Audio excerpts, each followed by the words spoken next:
two amazing women, Annie Parker from Toronto and Mary Claire King from Berkeley, California, that came from very different worlds. But in the same way, genetically, they're linked, and their stories are linked. I love the story, and did not know about Annie Parker, and it is a story that should be told.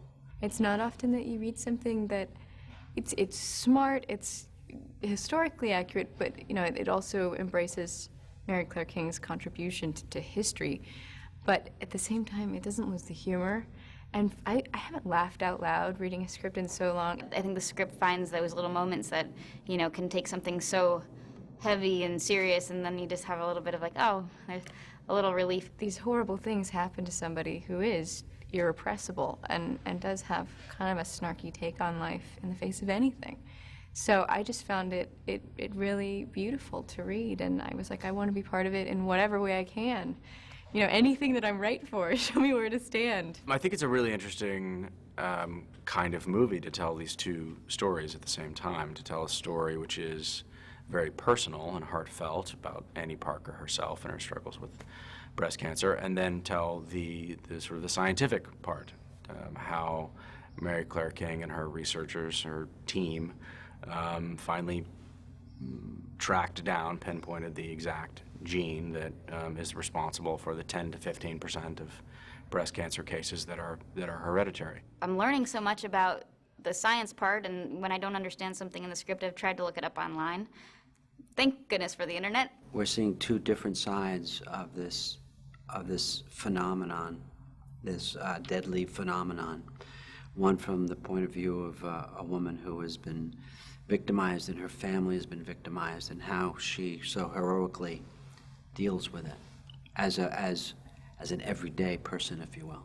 And then from the other side, we see the work in the lab of a maverick, of a heroine, someone who is so devoted to the singular issue of finding the single gene that might be attached to the breast cancer phenomenon. To see that single-mindedness and that heroic will, combining those two stories, you end up enthralled with both women and moved. And when you're moved, sometimes your molecules are moved enough to actually want to do something. Making a small film like this and working in the low-budget format, it's nice. I mean, we're all a team. We're all here. We all believe in what we're doing, and we're all coming together. So it's not the kind of film set where, oh, that's not my job, or that's not part of my department. It's all hands, and how do we make this happen? We received the California Tax Incentive, one of the 27 films to do so. And there's always, what's kind of funny about this project is it's probably the first time that Los Angeles is doubling as Toronto, as opposed to Toronto doubling for Los Angeles. So we're starting a new trend here. We're reverse runaway production. So we're bringing films back to Los Angeles, and so we're really appreciative of the California Film Commission and being honored to receive one of the 27 tax incentives. It's a really terrific cast. Good actors, good material. Always a good way to get good actors is to lure them in with good material. I just feel like this group of actors is kind of incredible. I feel very lucky to be working with them. Kate Micucci, we've known about each other for a long time, and we've never actually gotten to work together, which is so wonderful because she's incredible. I have the pleasure of working with Helen Hunt, Maggie Grace, Samantha Morton and Aaron Paul are also in the movie. Richard Schiff, of course. That's been one of the best parts of this, is meeting these incredible actors, and I think that really speaks obviously to the script, is that you have this powerful group of people who want to be involved, and it's kind of wonderful.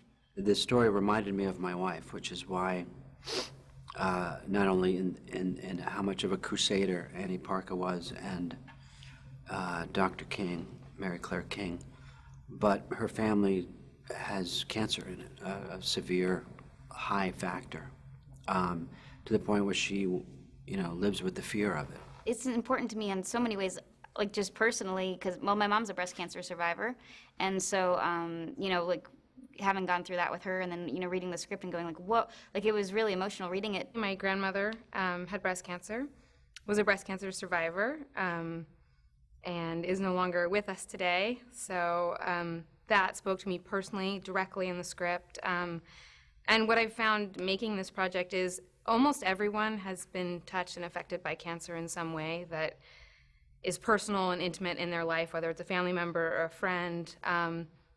And it's just something that we have to keep pushing for in this film. Being able to create a message and get this out there and raise awareness is the kind of movies that I want to make. It's why I'm in this business, and I believe very much in it. So in every place that I've reached out in the last 6 months, I mean, in the smallest way and in the largest way, whoever it was I was speaking to had a personal connection to the script. And it's been pretty profound and constantly reminds us of why we're all here doing this and what it is we're trying to accomplish.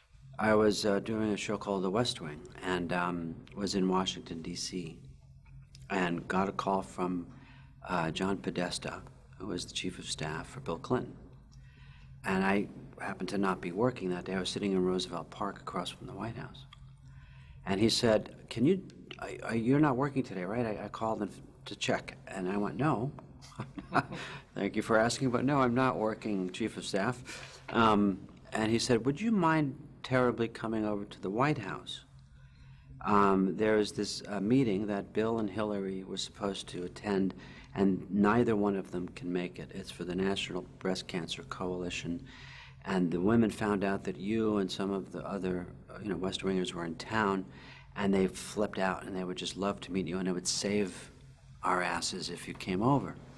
So I said, oh, sure, I'd be happy to. I was down the block. I was literally reading the paper in Roosevelt Park, a block away.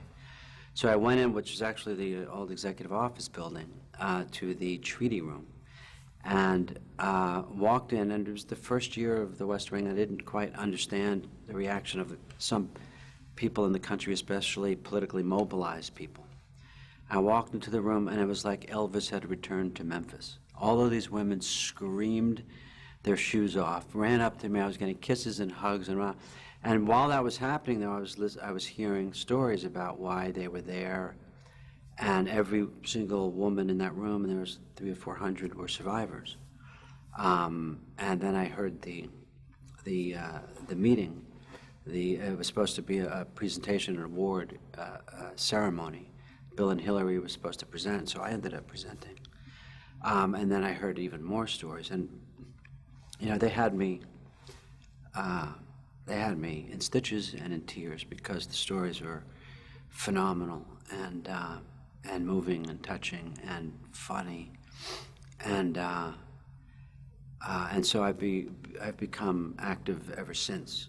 Even though I had personal stories, to see all of these surviving women mobilized to try to politicize the efforts to battle this particular disease was so moving that I became one of them, so to speak. The ripples of a film like this are great because not only do you have a great entertainment value and a great story with these two ladies, but you also have the potential to do a greater good in the sense that we're talking about breast cancer, and it's one of those subjects that, although we hear a lot about it, especially specifically in National Breast Cancer Awareness Month and with groups like Susan G. Komen, it's something that maybe still isn't talked about enough. So our hope is that people will talk about the cause more, will go and see the film, and maybe sitting in the audience go, my grandmother had breast cancer, my aunt had breast cancer, someone in our family had breast cancer, maybe we should go and get tested, get a mammogram, and maybe even think about genetic testing, which is more and more available to people. We can now test for the BRCA gene. It's pretty incredible that we have that ability now, that you can find out. So, if this inspires one person to, follow up with their medical checkups and get screened, then it's a success. I feel like once a cause has been out there, it's hard to keep people getting interested. It's like hard to keep the ball going. And I feel like this is something that shows like, look what we're doing. Look how far we've come. And the fact that we can, it's like magic, science magic, that we can have figured this kind of thing out. We get to tell a great story, and we get to make a phenomenal film, and we get to hopefully inspire people.